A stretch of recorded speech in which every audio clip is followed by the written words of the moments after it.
Welcome. It's a pilot episode of Chat from the Couch. I decided in the world of drummertainment I would talk about different things that just kind of hit me. I had a question the other day about what drumstick I use. And I thought, yeah, it's pretty fascinating. We all use different sticks, but why do you use the sticks you use? So I thought about it and I was like, why do I use that drumstick and how did I get to or evolve to this point? Does it seem to keep evolving? I don't know. But I'll tell a kind of a cool story. As a kid, I didn't have many places to get drumsticks in this little small town in Georgia. All I had was this little weird car radio shop that happened to sell a few instruments. They had some 7As that were nylon tip, and nylon tip was kind of a thing in the 80s. I didn't really understand why in the 80s, but I had to have them. It was cool. So I think my first pair was actually a Promark set. That's not the ones that I remember. This is what I remember. My first set were a 7A set of these things called hotsticks. Hotsticks were very neat, and they're still made. Here we go, hotsticks. But yeah, these were 7A hickory model. These are the original pair that I had when I was in 9th grade. Maybe I had these by the time I was in 10th grade. I'm not really sure because I knew I started playing just 14 years old, I think. Just turned 14. This was one of my first pair of drumsticks I ever had. I saved this one because I found this one drumstick in a big old batch of stuff to carry around for years. I thought this was so cool, and as a kid, it was just flipping time. I dropped these things so much. That's weird to even think about as me as 14 years old, as now I'm 50 years old. And this was the drumstick that I held in my hand. But I used 7A for a while until the kind of the end of high school. I started using this one. It's the Promark 707. It is the Ed Shaughnessy model before the Ed Shaughnessy model became the Simon Phillips model, and I switched to those and used the hickory version with wood tips. Same stick though.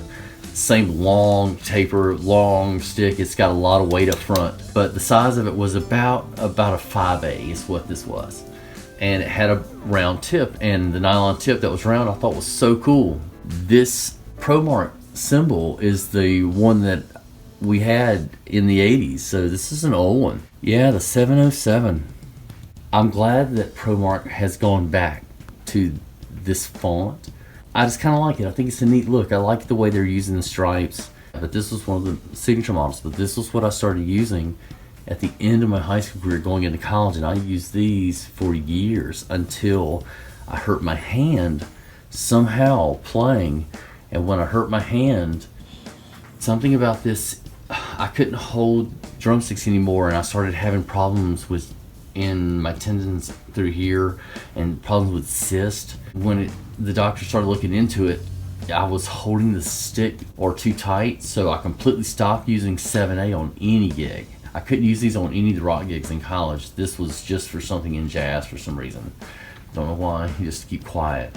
This was one of my original Ed Shaughnessy sticks. Can't believe I still have. I'm glad that I still have this. I don't have any of the Simon Phillips model anymore, but God, they're still made like crazy. There we go. But the stripes used to be on the back, so you couldn't see them. I know why Promark put them in the middle. It makes perfect sense. So now, no matter what video you see the stripes right off the bat. Makes sense.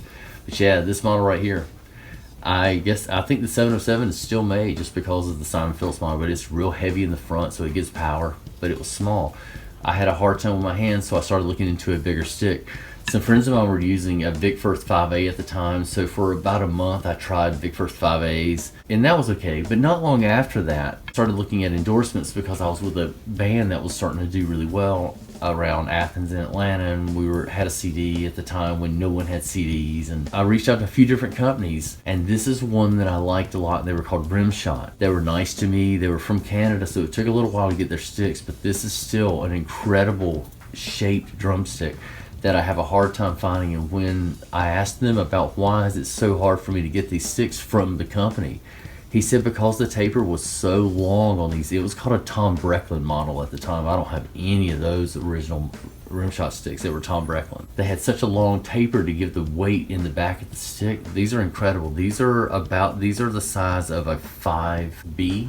Is what this is. I think it's 595 or something like that. Is what the point diameter is. These were the original ones, and this is what they look like.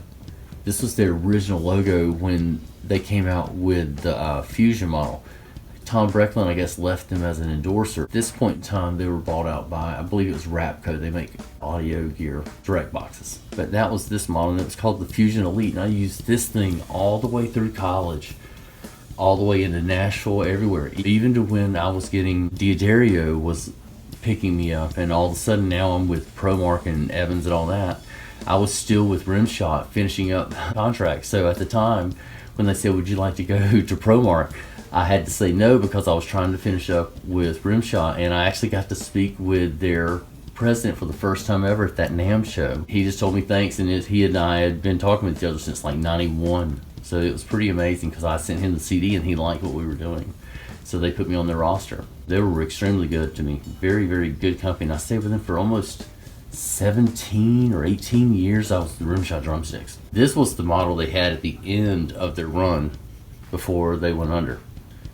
But that was how they changed their piece. And I started seeing this one in Nashville in a few stores, but not very many. This stick just has a good size. But going back to my hand, once I had a bigger stick in my hand, the cramps went away and the hand problems went away when I went to a bigger stick. So I wasn't pressing so hard on a tiny timbali stick. But that's why I had to switch to the bigger stick. That was it. But it changed the way I held the stick. I went from doing a more German grip to more French to American style. Very different when all of a sudden you have wrist issues because of something went wrong with just the size of the stick and how I was having to hold it to get. I don't really know. But as soon as I switched to a bigger stick, completely went away. So it's about the size of a 5B. In college, this is my original pair of Regal tip blast sticks. I bought these from my drum instructor that I had on the side. I was going to school at Georgia, but one of the guys that I always loved the way he played, his name is Joel Morris. He's a percussionist at the Atlanta Symphony now. But I love the way he plays kit. He was incredible. I bought these from him because I saw him playing a set of these and I had no idea what this thing was. And you can tell I've used these, but this is my original pair. Saw him doing these crazy things with his fingers playing down, and it was so quiet in a room where most of the time drumsticks was just overpowering. So this was great. Had to have these. And then all of a sudden, here comes Unplugged with some Nirvana and Dave Grohl. Drumsticks are too loud for this performance, so somebody runs out and gets him this brand new set of things called Hot Rods. Yes, this changed the game for all of us in the 90s. These things kind of really blurred the line between sticks and brushes, and it really helped out, especially with country music. It's just made up of little dowel rods stuck together. That's all this little thing is. It's nothing fancy. It's just simple, and it absolutely all the force of that drumstick and just dissipates it between all the little rods, so it just takes the volume right away from it. In the 90s, these things, you had to have them. If you were a country drummer, we played with these all the time doing trains. This is from a company called Tosca. This is joecalato, Regal tip. Joe makes custom brushes now with his company, what he does. These are incredible. They're bigger. Most of the time with brushes, the handle on brushes, they're so thin. These are the size of a 5B to almost a 2B. So you really have a lot of stick to hold in your hand. And for me, that's a lot better, especially if I'm playing a loud train. The nylon ones, it was incredible. And so I sit there and I said, I love these so much. And I kept playing with them. And it was all these guys playing, like stirring the soup. And I'm like, no, this is incredible for this reason, for a whole different thing that all their endorsers were showing what these things could do. So Joe started talking to me at NAMM, and next thing you know, we started kind of hitting it off, and I started using his stuff. When I did a couple of clinics, I would show him off and give away a lot of his gifts or products from the company. Just trying to get them in music stores in Atlanta and stuff that I was, helping friends out with. These were very good, and I don't know if they're still doing these or not, and that's a real drag because the metal ones and the nylons are so good. I asked Joe on the phone, I said, I need something louder because I was playing downtown and I needed something louder with brushes, but this isn't always the sound of a brush. So he got a hold to me, came back a couple of weeks later, and he made me these super heavy versions of brushes. This was back in like 2013, I believe, or 2012. Somewhere in there was when all this was going on for me. But yeah, these things are incredible. They are so heavy. They're just loud, and you can really get the sound loud without having to have the sound of a multi-rod trying to do a train. It sounds different, and that's what he built me, and I thought it was great, and I think they added this to their line. I really enjoy this, or maybe they already had this in plan. Oh, I wrap these with electrical tape because if they have a metal connector, I'll hit them on the rim and it makes a tick that sounds terrible in a microphone. So I have to get rid of that by making something softer. A lot of them have the rubber, and that helps out a lot. Oh boy, these things. These are cajonsticks. This is also made by Tosca. I've already rubbed all the name branding off this one. They're also made by the same thing. They're cajonsticks. I did a video for them using some of their stuff like this, and these are incredible. It lets you play cajon almost in a traditional grip, straight down, and you can really control it and get a lot of the sounds without having to feel like you're beating a box with your fingers. So I'm like, oh, okay. Next thing you know, I tried these and they get a huge low end. You can crank them up and they get a real, almost a percussive tick. It's pretty neat. Not just a thump. Cajon stick. 2014, Daddario and I signed on together, and I've been with Daddario ever since. So I started using Promark drumsticks. This is the 11A. This is my favorite Promark drumstick they ever have made, and it's not made anymore, and I wish I could get this one. It's got a huge taper. It is a 5B in the back, and then it drops to a 7A tip. Let's compare. Yep, both of those. It drops to a 7A. What that allows the stick to do is be super fast. Just like with the rimshot drumsticks I was using, this let me go straight into using rimshot drumsticks from rimshot into these because they felt the exact same. The bigger was easier on my hand, and it just drops down, and it is great, and it is so fast, and it just has a great cymbal articulation because of the little smaller bead. Hickory. These 11As are not sold by Promark anymore, so I wish they would come back. I just don't think it'll ever happen, but I sure like these, and I miss these a lot.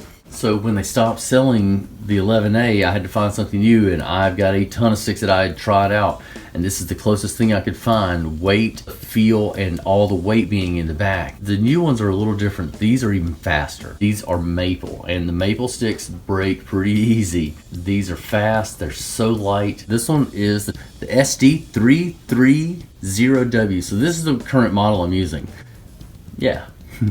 I wish it had a nylon tip version of this, but they don't, but that's okay.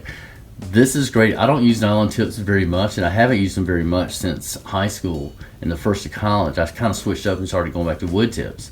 I like the acorn a lot through college. I tried a few different ones in Vic Firth, but I never could really find anything in Vic Firth that really suited my hand, and they've got so many great models. I just didn't get to try them all because they get expensive to just try drumsticks out. This one is so fast. He plays with such finesse, and he plays so fast. I can kind of see why he uses this stick, but it's maple, it's light, it's fast, and it's just a little larger in the back, and it drops down, but it has the acorn tip that I do like. This stick is the closest thing I've seen to the 11A that is hickory, which is amazing because this stick is actually a little lighter than the maple just because of the weight distribution, how it drops down to that 7A from the 5B. Amazing. But that's the one I'm currently using, is that signature model. Here's the old Promark logo. This is the one that has been used for a while now, and they just went back to the one from the 80s. That is so retro and fun to me. But that's the new logo, but I hope they keep the classic logo. I like it. I had to go back and have a nylon tip pair because when I started using darker cymbals, the darker cymbals needed a nylon tip just to bring out the brightness of the cymbal when I'm playing, and there are only a very few mics, and the brightness can come out, especially with darker stuff, with a nylon tip, and it kind of helps brighten it up without having to EQ everything. These are the forward balance, and I'll say why. Everything else that I have is all about the rear balance for me because I like the speed. Cross sticks. I did this just so when I do a cross stick and it lays straight down, the stick here is the same size as the stick right there. So when I go across that, it's like I'm playing the back of the stick, and it's just fat. You feel a little more weight from this, and I think guys might like that extra weight so they don't feel like they have to push so hard to get the volume, but if you just go over the look. But this lets me hit right here, and it is just as fat. So I get all that sound without that big taper. and it lets me use cross stick stuff better. So for balance, that's why I have this forward balance ProMark, for that reason. And the tip, I just went ahead, just kind of killed two birds with one stone. These are heavy. They're really forward balanced, and you really feel it on this. They get a lot more volume out of the toms. But there we go, drumstick collection. Well, there we go. Thank you for hanging out and seeing what's going on, Coucheteers. Don't forget, fills bring the thrills, but grooves Pay the bills. Ow. I'm out. It's pilot. It's the first one. That was drums and nonsense?